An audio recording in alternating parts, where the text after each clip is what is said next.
One aspect of gaming that was certain during the 16-bit generation was that arcade games would be ported to the home console. The Sega Genesis, TurboGrafx-16, and the Super Nintendo Entertainment System saw their fair share of arcade game to home ports. For example, the Genesis ported over titles like Golden Axe and Altered Beast, which was the original Sega Genesis pack-in game. The TurboGrafx-16 had titles like Bloody Wolf and Raiden. The Super Nintendo had titles like Captain Commando and Caveman Ninjas, better known as Joe and Mac. Of course, there are many more home conversions, but that list would be too large to discuss in our short time. For the most part, the games were done as well as could be considering the limitations on the home consoles. I generally enjoyed the majority of home ports, but none seemed perfect to me. If I was on a game show and was asked a question, what 16-bit console title had the perfect arcade port brought to the home systems? My initial answer, without hesitating, would be the Sega CD version of Final Fight, released in June 1993. Of course, I'm basing this on my memory because I have not played this game in a few years now. In today's episode, we're going to see if the Sega CD version of Final Fight lives up to the hype it has in my memory as a perfect arcade conversion for the home console. We will compare the original legendary arcade to its CD counterpart. We will compare the graphics, sound, which entails the music and effects, challenge, controls, and most importantly, the fun factor. Now, of course, this is a subjective list, and I'm fully aware the perfect game does not exist, but we're going to see if this version comes as close as possible in 1993. Without further ado, it's that time again. Sit back, relax, and enjoy this retro-powered rewind.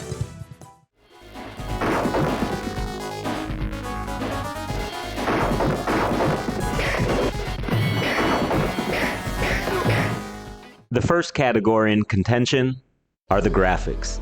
The graphics for the Sega CD version are done very well, considering the lack of power the Sega Genesis has compared to its arcade counterpart. In the CD version, the character sprites look exceptional, and the characters have a smooth animation just like their counterpart. The backgrounds look almost like the arcade. For example, while you're on the subway train passing by in the background moves smoothly and efficiently and looks almost exactly how the stage does in the arcade. Now, of course, the arcade has better character models and backgrounds. They're more detailed, they're larger, they just look better. But the difference is not too bad considering all things relevant. During the initial intro scene, the two versions look strikingly similar to each other. This is a huge accomplishment to create an intro scene that looks almost like the arcade. So let's say if the arcade graphics are perfect, well, then the Sega CD version would be just one step below. And that's quite the showing for a 16-bit console. However, there's one drawback to the Sega Genesis, and it's not even close, and it's kind of pointless to compare. This, of course, is the color displays on the screen. Unfortunately, the Sega CD is limited to the same color palette as the Sega Genesis, so it is extremely limited. The arcade wins with a landslide in this department. Now, this is the only gripe graphically about the home version. It's really not that bad unless you compare them. So we're going to give the score for this round to the arcade cabinet. Up next is sound. Here's my disclaimer. I'm just being honest. The Sega CD Final Fight soundtrack is one of my favorites ever, and I'm completely biased in terms of comparing the sound effects and music on the CD version to the arcade. Overall, the sound effects to me are equal to each other. However, the soundtrack had a major upgrade. And this is rightly so. I mean, the Sega CD version came out almost 4 years later and has music and sound that is CD quality audio. Of course, there's going to be a major advantage over the arcade because the technology advances so fast. This is a soundtrack I listen to as if it was an actual album. In addition to the music upgrade, the intro scene now has voiceovers instead of just text. This is a serious upgrade, especially in 1993.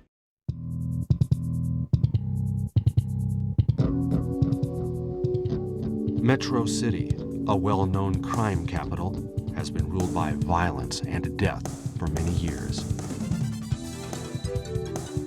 A fact which the newly elected mayor and former street fighter Mike Hager plans to change.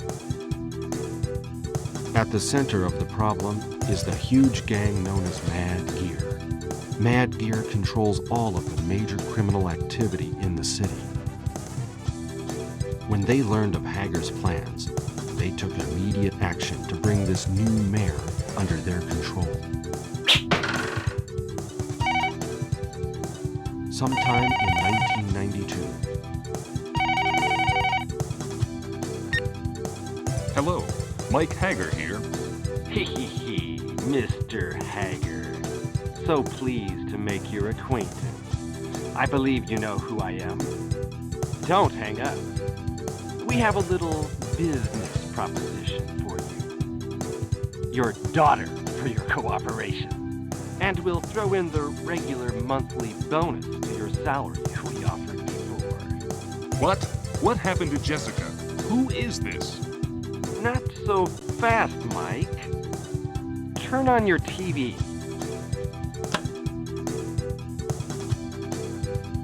You son of a... What have you done to her? Nothing yet, but we'd enjoy the opportunity. Listen to reason, man. Why make your job difficult? Just let us do as we please, like the mayor before you did.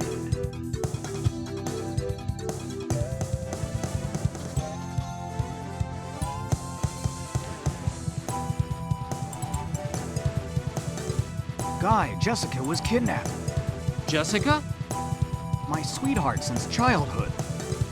The Mad Gear must pay. She's my friend too. Count me in. If I were to assess this objectively without bias, I would say that the arcade game does have a great soundtrack and the effects are top-notch, especially considering this came out in 1989.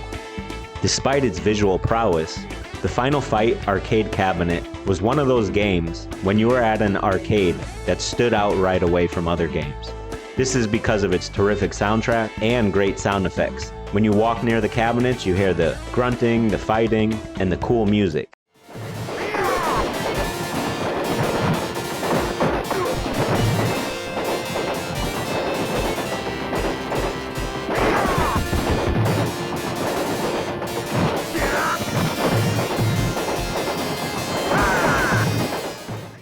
It wasn't only a spectacle visually, but also audibly.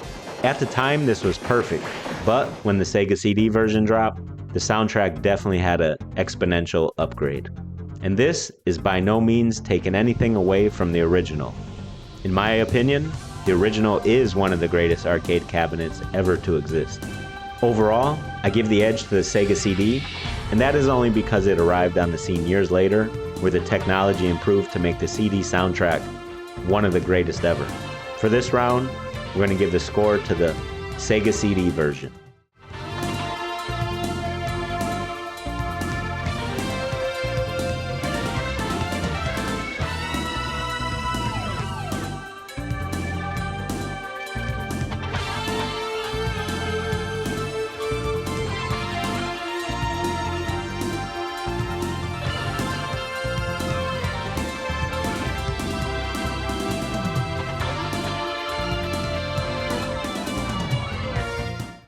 Up next is the challenge.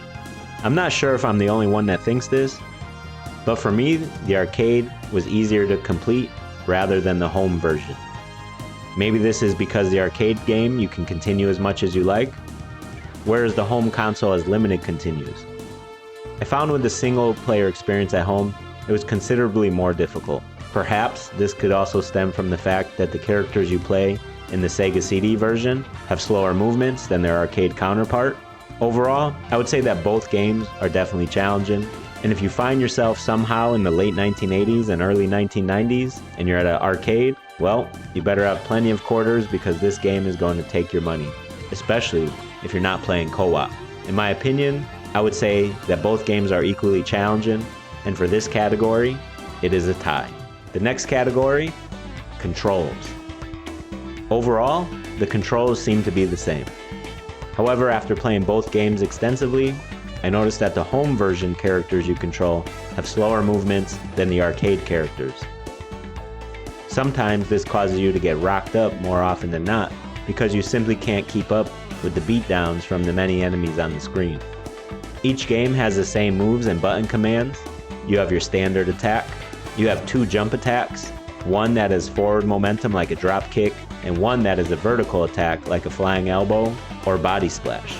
In addition, each game has a super move that takes away your strength by hitting the jump and attack button simultaneously. Of course, this is your power move, and you can clear out your enemies momentarily. Each game provides an excellent control scheme that is responsive and hardly exhibits any slowdown. Both are excellent, and this category is a tie. Finally, the last category, the fun factor. The 2 components I look for the most in any video game is the controls and fun factor.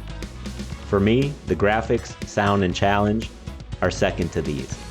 Do I want to play games that have the best graphics, sound, and challenge? Of course I do, but not at the expense of controls or fun. I can recall the first time I played Final Fight at the arcade in 1989, and it was easily one of my favorites of all time. There were some pretty good arcade games out at the time, but this stood out like none other. My favorite character was Guy, and I remember feeding the machine quarters to keep moving forward and progressing throughout the adventure. I probably spent about $8. That's a lot back then. It was so much fun, and it's still fun to this day. It definitely stood up to the test of time. Similarly, I can remember playing the CD version and having the same amount of fun, but this time in the comfort of my own home. At the time, it was incredible how it converted to the home market superbly, especially after the Super Nintendo letdown with its censorship and lack of all characters and co-op play. Talk about cutting corners on quality. A major attraction for this game was the co-op aspect, and since the Super Nintendo didn't have it, it kind of eliminated even wanting the game. However, there is great news for Sega fans. They did it right, and it showed in the final product. At the time, this was one of the best games out, and if you had this for summer vacation in 1993, you were definitely living like the champ.